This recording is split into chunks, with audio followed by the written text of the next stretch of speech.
प्रिय छात्रों, कैसे हैं आप सभी। उम्मीद करता हूं बहुत बेहतरीन होंगे। तो आज हम स्टार्ट करते हैं अवकलन से संबंधित कुछ महत्वपूर्ण सूत्र।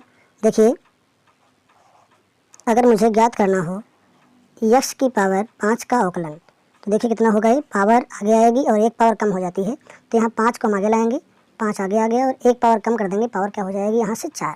तो इस प्रकार x की पावर 5 का अवकलन हो गया।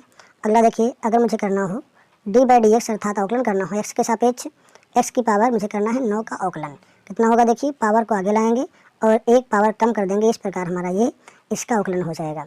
अब हम देखेंगे इसी प्रकार एक अगले प्रश्न को।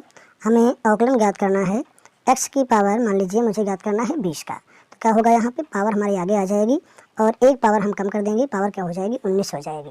तो इस प्रकार ये हमारा इसका अवकलन हो गया। अब देखिए, अगर कोई भी पावर लगी हो तो हम क्या करते हैं, पावर को आगे लाएंगे और एक पावर कम कर देंगे। जैसे कि देखिएगा, अगर x की पावर n हो तो n का मतलब कोई भी नंबर हो सकता है, मुझे करना है इसका अवकलन, तो क्या होगा, n को हम आगे ले आएंगे, जो भी पावर लगी होगी उसके ऊपर, उसमें से हम एक कम कर देते हैं, तो इस प्रकार हमारा उसका अवकलन आ जाएगा। अब देखिए, अगर मुझे करना हो अवकलन करना हो किसी भी कांस्टेंट टर्म का, मान लीजिए मुझे निकालना है 10 का अवकलन x के सापेक्ष, तो क्या हो जाएगा, 0 हो जाएगा। यानी किसी भी कांस्टेंट टर्म का, किसी भी अचर पद का जो अवकलन होता है वो क्या होता है, 0 होता है। अब देखिए, इसके बाद में कुछ महत्वपूर्ण हमारे सूत्र हैं, उन्हें आप याद कर लेंगे जिससे आपका अवकलन आसानी से हो सके। देखिए, साइन का अवकलन हमारा होता है cos x, साइन का अवकलन क्या होता है, cos x।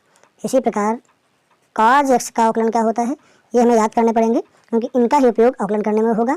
cos का अवकलन होता है माइनस का sin x। अब देखिए, अगला हमारा क्या है, ये सब हमको याद कर लेना क्योंकि इनके बिना क्वेश्चन नहीं हो पाएंगे।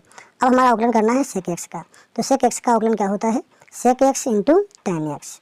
इसी प्रकार अगला अवकलन करेंगे हम d/dx, किसका करना है मुझे, tan x का अवकलन।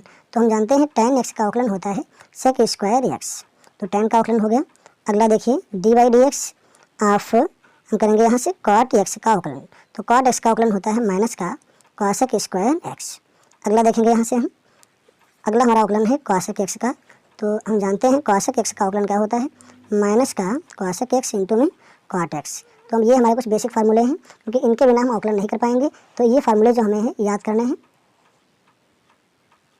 तो इन्हें हम याद कर लेंगे। देखिए, इसके अतिरिक्त कुछ फार्मूले हमारे और हैं, उन्हें भी हम याद करेंगे, तो आइए उन्हें हम देख लेते हैं। वो हमारे फार्मूले इस प्रकार हैं, जैसे कि मुझे अवकलन ज्ञात करना है e की पावर x का, तो e की पावर x का अवकलन e की पावर x ही होगा।